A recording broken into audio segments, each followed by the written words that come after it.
Hi, everyone. I'm so excited to be here today. My name is Mitra Kleinberg, and I'm with the U.S. Business Development Team at IMA Global. And we are going to be interviewing Ebony Wilkerson, CMA, Finance Director of Microsoft today, based out of Seattle, Washington.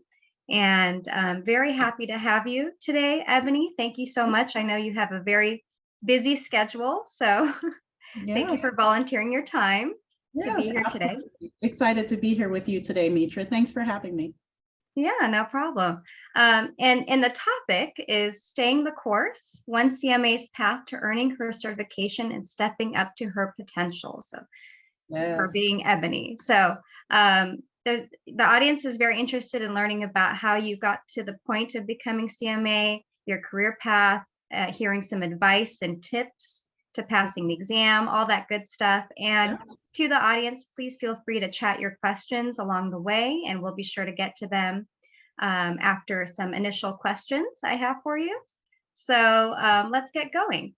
First off, Ebony, please tell us a little bit about yourself and your career path so far, and you recently became a CMA, so how you got to that point.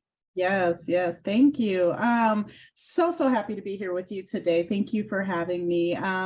So my career, let's see, I'm currently a finance director at Microsoft. Upon graduating with my accounting degree, I wasn't quite sure what I wanted to do, and I think that's kind of the case with some graduates. But I had my accounting degree in hand, and luckily I landed a position within manufacturing accounting. So I started out my career as a staff accountant. And that sort of launched me into an industry that, one, I didn't really know existed, but also another that I was very interested in, and that was the supply chain industry. And so I spent the majority of my early career in manufacturing sites, whether it was at a manufacturing plant or a facility where I was a staff accountant, cost accountant, managing all things from accounts receivable, accounts payable, payroll, inventory management, costing, and things like that. And I really fell in love with that industry and fell in love with that type of work. And so when I considered a certification, many folks, when they hear you graduated in accounting, and a lot of times when the public hears accountant, the first thing they think is like CPA.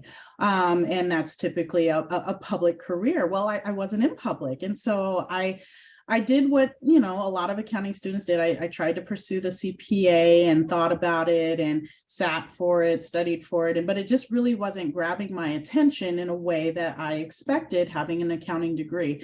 And mostly because I was not a public accountant, right? I had fallen into industry and had loved it. And so for many years, I just kind of went along with my career. I was able to work in the forest products industry, the food industry, the coffee industry, plastics industry, all within manufacturing. I was fascinated by taking making something out of nothing, right? And so my career kind of went along that cost accounting supply chain path, right? And so as I entered into management, that's when I began to consider like, okay, well, maybe I should sort of pursue a higher degree or a higher certification or whatnot. And I didn't know about the CMA. I didn't know what a certified management accountant was. I didn't know it was an option.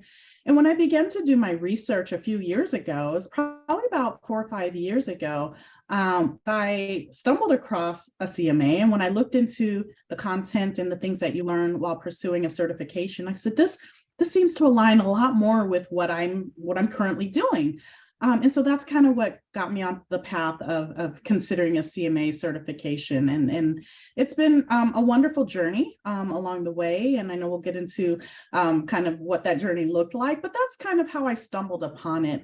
It was more so aligning a certification with what I was interested in, along with what the experience I had was.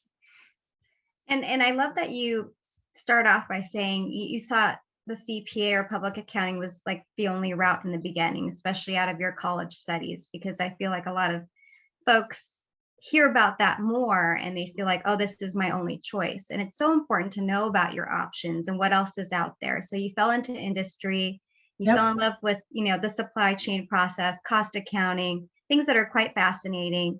And it's interesting because really 75% of accounting folks are in management accounting roles. So they're not actually working for public accounting, but often they hear about it later on in their careers. Right. So it's great to have you tell us your story. Yeah. And so now that you are a CMA, tell us, how does it help you in your day-to-day job routine? Yeah.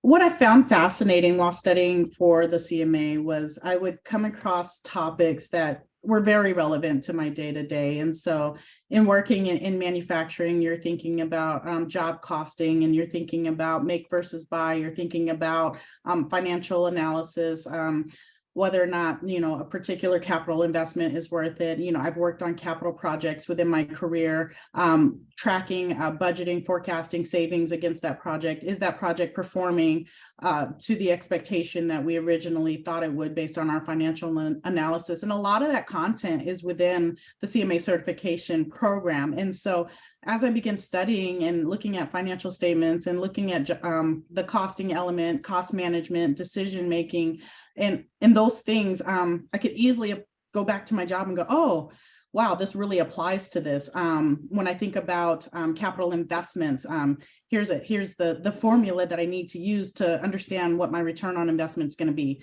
And so, or if I'm working on a particular investment or acquisition or things like that, and we need to understand, well, how long is it going to take us to recover our investment? Like those concepts and things that I studied were very, very relevant in my day-to-day. And I found it easy to apply what I was learning on the job. And that's, I think, what fascinated me about the certification.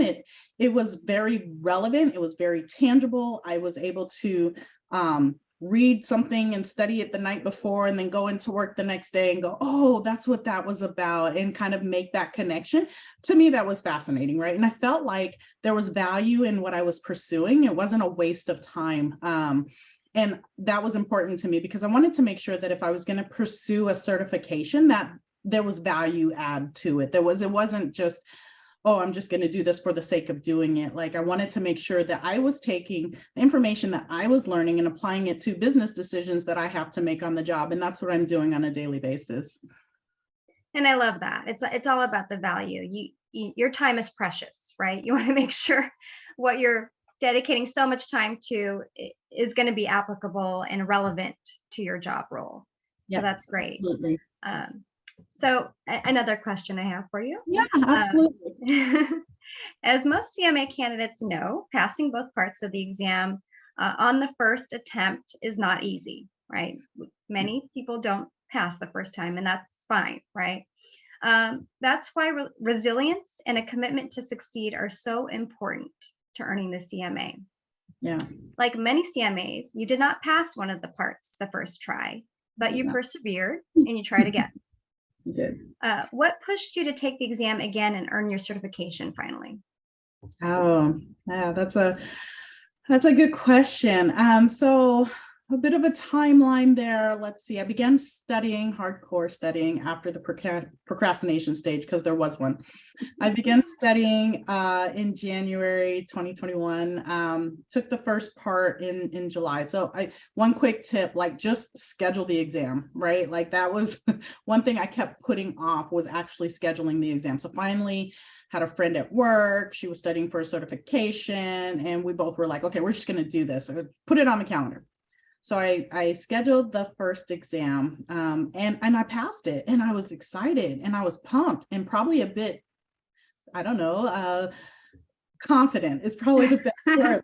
Oh, I got this. Like I passed on my first time. Here, let me go ahead and hit the second one. And, I'm probably going to be done with this in a few months, right? Like just really have that expectation.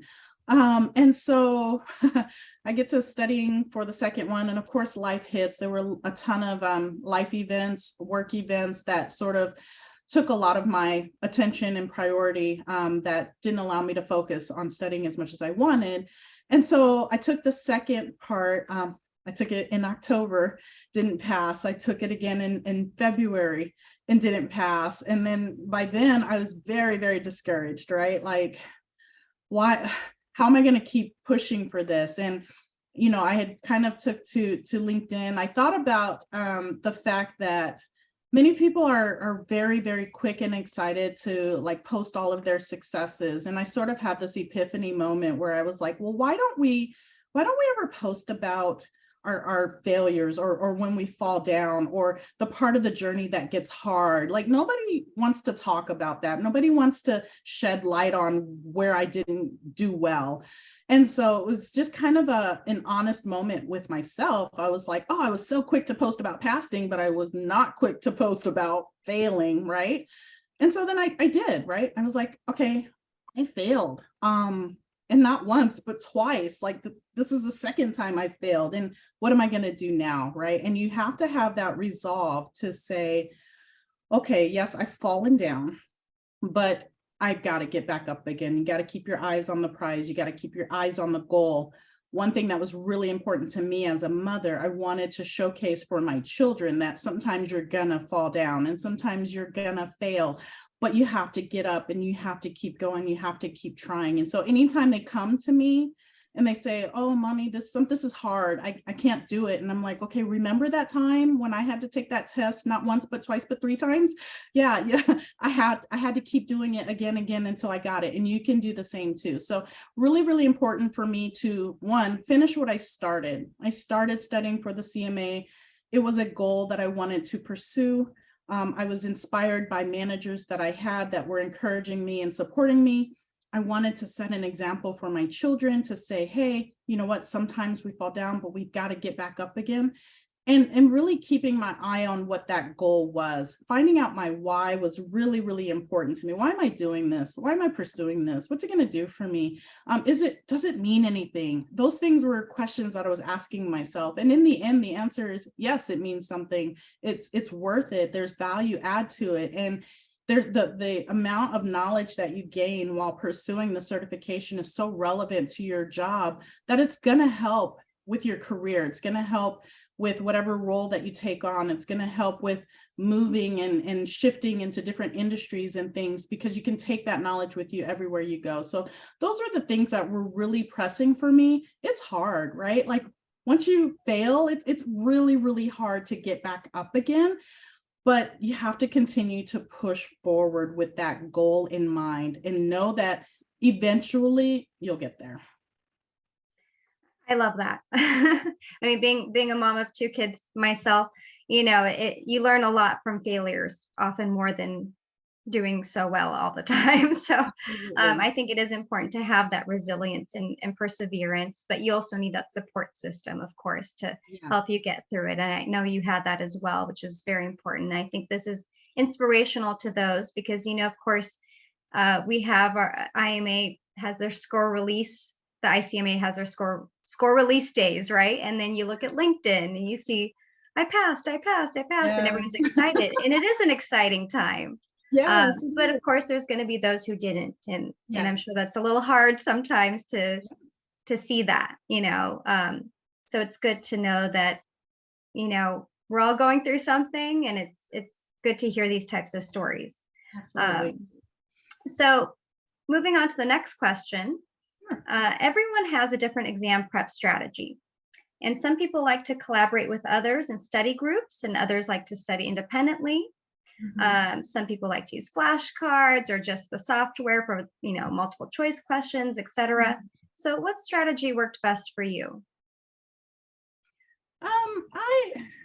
I, I lead a very busy life. I'm a full-time working, married mom of four children between the ages of 5 and 12.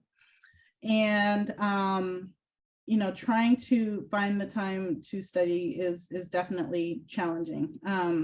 So I found that studying independently worked for me because of the challenge of trying to coordinate with others to get together to study. And that way I had control over when I would study, where I would study, how I would study. And so I utilized pockets of time to study. I had to get really, really creative with finding downtime and pockets of time where I could study. So I would listen to lectures while I was cooking dinner, while I was doing the dishes, while I was driving. I would do quizzes during commercial breaks while watching television. Like, I didn't give up my TV shows, but I would watch I would watch TV, but then during commercial break, I'm pulling up quizzes and studying those. I would get up early on a Saturday morning and go to a local coffee shop and study for a few hours before my family got up and moving on a Saturday.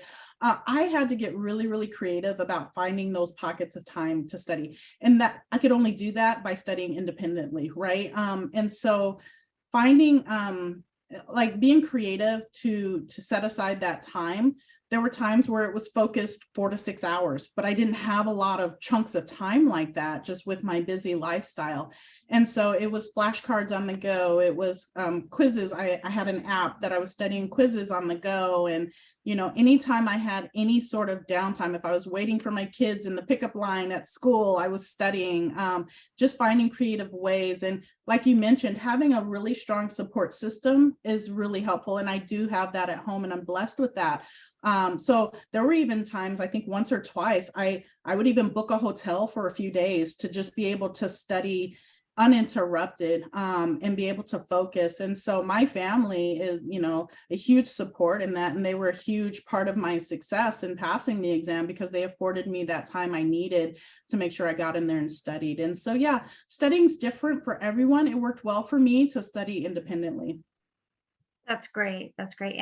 And you know, kind of piggybacking off of what you've already kind of mentioned about your, you know, you're raising 4 children and have so much going on. Um, you know, I do want to point out that CMA candidates you know, are very diverse. They Mm, pursue the certification at all different stages in their careers. mhm. You know, some take it early on. In fact, students can take it even before they have their bachelor's degree, Wow. which is kind of cool because they're Yeah, studying some of the same topics and it's right, very fresh in their minds. right. Um, or maybe they're young professionals, entry level accountants, or in finance positions. Others take it mid career, like yourself. Yeah, I did. I even know some CFOs recently that have taken the exam.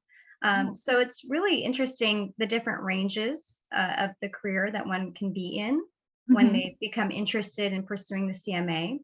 mhm, But just a little more on, you know, you pursuing CMA mid-career, juggling 4 children, working full time, um, and fitting in the time still to study. And you already told us a little bit about how you did that. But mhm, what other advice would you give to working professionals mhm. for pursuing the certification and have all these obligations as well? Gosh, when you talk about all that, it sounds like a lot, right? Like Yeah. all of that, right? I remember studying and just being like super envious. Again, going on LinkedIn and seeing all these passes. I passed, and I would like click on a profile and be like, okay, you just graduated, right? Like you don't have, you know, all of this that I got going on, and so you know, but I set that aside. And I think what's important, I did pursue it, right? So you do have the option to pursue it at any point in your career. And really it's challenging at any stage. It's challenging as a college student. It's challenging right when you graduate. It's challenging mid-career. It's challenging later in the career. But I think what's probably critical and key in all of those different stages is setting your priorities, right? Your priorities are really going to drive um when you pursue, how you pursue, why you pursue. And knowing your priorities, like there were times when home had to be the priority and work understood that. There were times that work had to be the priority and home understood that, right? For me, there were times when studying had to be the priority where I go away for a weekend and home can't be the priority. And so when you have a clear view of what your priorities are and you're able to set those boundaries to achieve those priorities, I think that's what kind of helps when you're trying to figure out whether to go for it or to not go for it, right? Again, knowing and understanding your why, what's the goal of why you're pursuing this, and then setting those priorities and those boundaries to help you achieve that goal, I think is what's going to help. It is so valuable to have this information and just I wanted to achieve this distinction within my career to say I'm a professional at something. Like it feels good to me, and it's very important to me to know with a certification that I have a level of knowledge and information that is key and critical and niche that helps me in my job and helps me make business decisions. And so holding on to that is kind of what helped me kind of push past that line of saying, yeah, mid-career, you know, I still got half of a career to go. It's valuable to me. And I know that it's going to help me as I continue to grow within my career. And so, one piece of advice, setting those boundaries, knowing those priorities, and having that goal in mind, I think is really, really key when you're thinking about whether or not you want to pursue it, or why you should pursue it, or why get back up again if you failed once, or, you got to just continue to go for it. That's really good advice. Thank you. Mhm. Um, so you did mention that you've worked in a host of different industries, Yeah. from food manufacturing to technology and software. Clearly, you're able to pivot and apply fundamental concepts of accounting and finance to a variety of situations. Did this flexibility help you in your pursuit of the CMA? And why is it so important, especially in this day and age, Mhm. that accounting and finance professionals develop that agility? Yeah. Well, as you know, the only constant is change. And we live and work in an ever evolving world that's constantly changing. We're going one direction here, and then we're pivoting over here. I think it's really key for us as professionals to understand, what transferable skills do we have. We like to call those transferable skills. There are skills that each of us have, that you have, that I have, that any of us have, that really can apply to any job, right? Like having the technical accounting and finance knowledge, that's definitely key and critical and important. But there's also a set of skills that you can utilize in any role that you take on. Like, are you a problem solver? Are you a visionary? Can you kind of see the landscape of a particular scenario or situation? Are you able to pull folks together to resolve an issue? Do you have the ability to connect with others, build networks, things like that? What's that unique value that you bring? And when you understand that about yourself, about your professional life, and about what you can bring to your career in any role, that's where having that flexibility and agility can really help you transform your career. I found that there are areas in my career, while I'm an accountant by profession or trade, there are certain other skills. Like I'm a people person, right? Like I love talking with people. I love connecting with people. That's kind of a superpower that I've been told that I have, right? Like the ability to collaborate, bring people together, get things done. And it's a superpower that can really transcend any particular role that I take on. So because we live in such an evolving culture, things are constantly changing, especially within the technology industry. Technology changes very Oh, yeah. quickly. You Hmm. have to be able to adapt to that change very, very quickly. And so being open to it is one way to do that. You got to be open to the change, to accept it, to understand it, to know the why of that change, and then be able to pivot, right? Pivot, be flexible, be open. And I think those are all things that we can each, I don't know, understand or take with us wherever we go within our career.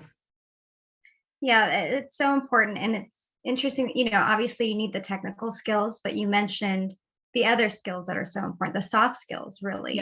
And absolutely. that's what's great about, once you're a CMA, you do have to maintain your certification by doing continued professional education, right? Yes. And so we have a host of webinars and courses you can take to get that CPE. And I personally love our Leadership Academy webinars because those are, kind of maybe geared towards more younger professionals, but really anyone can take them. And they're on soft skills topics like public speaking or time management, Yes. emotional intelligence, things like that, Right. that I think are very important. And also, like you said, it's so important to pivot when you're in the accounting and finance in profession these Right. days. Every company, and I'm sure Microsoft is leading the way in many ways, but is going through some type of finance transformation, it seems. So you really have to just kind of go with the change Absolutely. to keep up with that technology. Yes. So that's great. Thank you. And another question I have for you is if you had one piece of advice to give CMA candidates, what would it be? Hmm. One piece of advice. I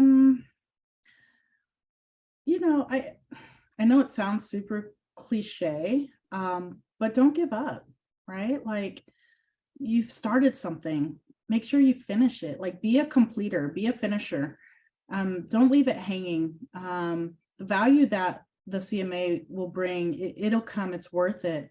But you have to have that resilience and that perseverance to continue to stay the course until it's done and completed. And once you're finished with it, that feeling of relief is absolutely amazing. But again, now you've got the knowledge, right? Like, you have the additional technical knowledge to take with you as you further your career, in the things that you decide to do with your career. I think it's just valuable. So stay the course, don't give up. If there's a failure, or, really, people don't call it failures, it's lessons learned. That's how I viewed my last test failure was, okay, what can I do differently next time? What did I learn from this? Where did I slip up, or what could I change differently? And so when you have that resilient, bounce back, never give up mentality, then you can continue to push for what your goal is. Great. Thank you so much. And I want to mention, this is great advice, especially for those who've already started the CMA exam process. Mhm. And, like you said, many people may pass the first part thinking, hey, that wasn't so bad. Maybe they chose the section that's more relevant to them. Yeah, Part one's a little more accounting heavy, part two is a little more finance heavy. right. Um, and they get kind of overconfident. And then you get to that other part Right. and you may be struggling. And that's where it's really important to stay the course. You already passed that part, keep Yeah. on going. But for those of you who haven't started the CMA exam process yet, I do want to mention that we have a really great promotion going on. And I just learned that it was extended for a couple more days. So that's exciting. We have 40% off IMA membership and the CMA entrance fee. And all you have to do is use the code FALL40, so FALL40, on our website. So if you just go to imanet.org, it's right there on the front, homepage, and definitely utilize that. That's one of the best discounts we give all year. So you can start the CMA process.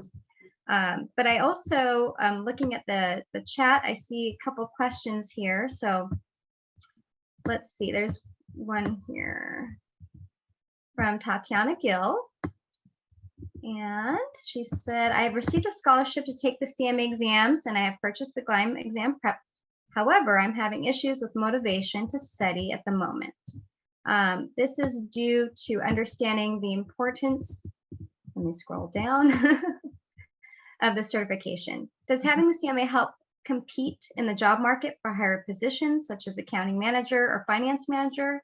I'm currently a staff accountant. Mhm. That's a great question, Tatiana. I will give you my experience and you can kind of take it for what it's worth. I was in a position where I had a manager and I was interested in advancing within that company, not my current company. And that particular manager said, if you want to advance in this company, you need either an advanced degree or a certification. And I was like, well, what do you mean? I'm doing just fine in my career. Like, again, a little chippy about it, but it really got me thinking. It does set you apart. I will say that to have a certification or an advanced degree, it's the work that you've put in to further your career knowledge in a particular subject matter. And I think that that's important. Every company is different. Every role is different. Every manager is different. So it's not a cookie cutter standard across the board. I was told by one manager, yes, you need this to advance your career. I was told by another manager at a different company that it might not hold you back, but it might help you, right? And so it just depends on where you go. However, I would say that for the knowledge you gain within your career, like with studying for the certification, the knowledge that you gain will give you that skill set, if you will, to kind of help advance your career. It causes you to think a little differently. It causes you to see a different perspective on the work that you're approaching. So I would say from that perspective, yeah, it's definitely going to help you. It's going to advance you. Some companies put a lot of weight on it. Like, you will not advance unless you have this. Other companies, maybe not so much. So it does depend. But I do think it's valuable. Yeah, and that's a really good point. The one thing I see with folks earning their CMA is that they get this newfound confidence that they didn't have before, where they feel like they can provide input at the decision-making table, even if they're entry level positions. They feel confident to speak up to those senior leaders and say, hey, I learned this through studying for the CMA, and I think we should apply this. This makes a lot of sense for our situation, a problem solving situation. So that's something I hear a lot. Also, it's important to remember that the CMA is a global certification. So for those of you who, it's meaning that you can take it wherever you go. If you're starting early in your career and you want to move to another country or work elsewhere, or work for a large organization that has offices in other areas, it's nice that it applies wherever you go. So those are some things to really keep in mind with the CMA. So don't lose that motivation, Tatiana. Stick with it. You got the scholarship, which is great. You clearly deserved it, and so you've got a lot of it paid for already. So take advantage of that. Absolutely. And you never know where your career is going to take you. So that's nice. Okay, let's see. So I have another question here from Damien. He says, this is great information. I am 46 and in junior college. I attended my first IMA event in Pittsburgh. Oh, nice. Probably at the Student Leadership Conference, which I heard was really fun. Awesome. I'm currently looking into starting a chapter at my college, and I'm thinking about studying for the CMA in the spring. Let's go. Okay, it was more of a comment, but Oh, you got this, Damien. You got this. Let's go. Yeah. I mean, if you can start a chapter, that's even better, because it's all about spreading the word about management accounting and spreading the word about IMA. We have so many great events you can be a part of, even local chapters. Most major cities have a chapter that you can meet with other like-minded professionals and discuss all types of topics. And it's just good to build that network. It is. I'm in the Seattle chapter here. When I lived in Chicago, I was part of this Chicago IMA chapter there. So it's nice to have those connections, and that professional networking is invaluable as well. Definitely.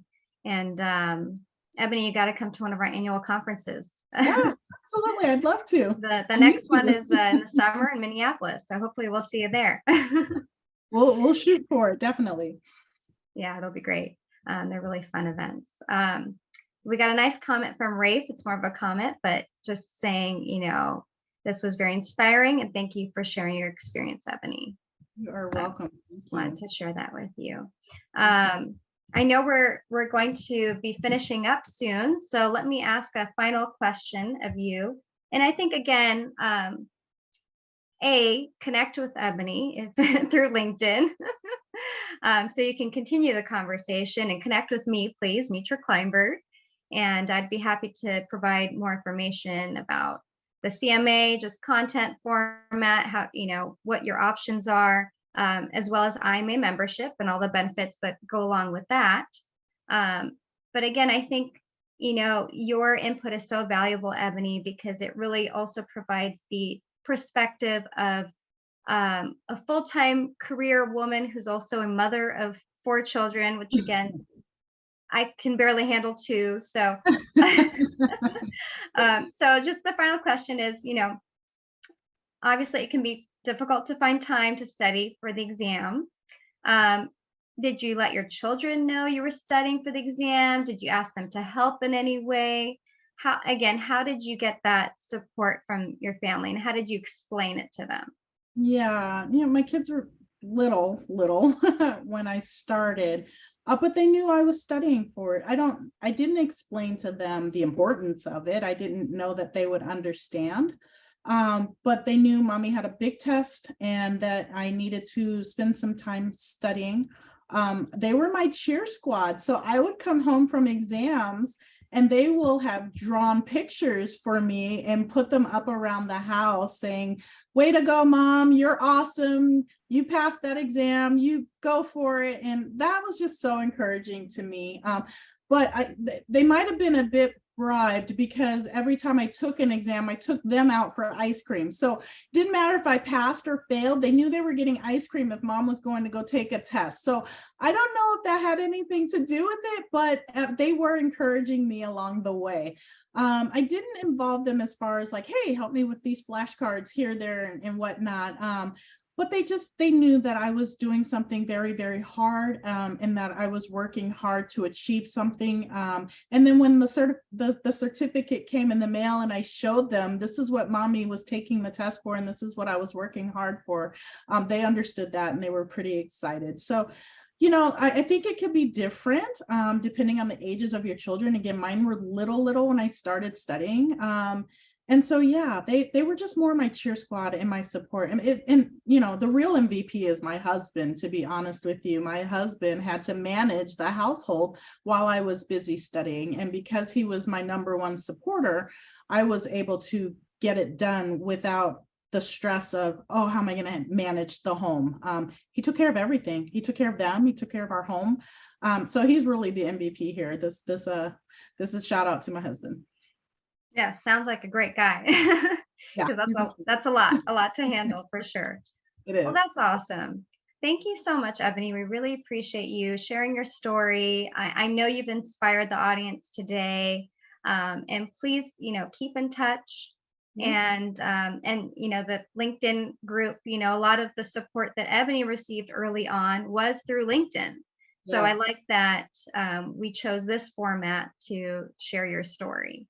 Yes, So thank you so much for having me, Mitra. Again, the LinkedIn community here is strong and really, really supportive. And thanks for reaching out to me. And I think you probably saw one of my posts, and really appreciate the opportunity to have this conversation with you, and hopefully inspire and motivate someone who hasn't started, or someone who's maybe a bit discouraged with their journey. I've been there, lots of tears through my process and my journey, but we get through it and we get done on the other side of it, and then we can be proud of ourselves for it. So thank you so much for having this conversation with me today. thank you. All right, everyone, have a good day.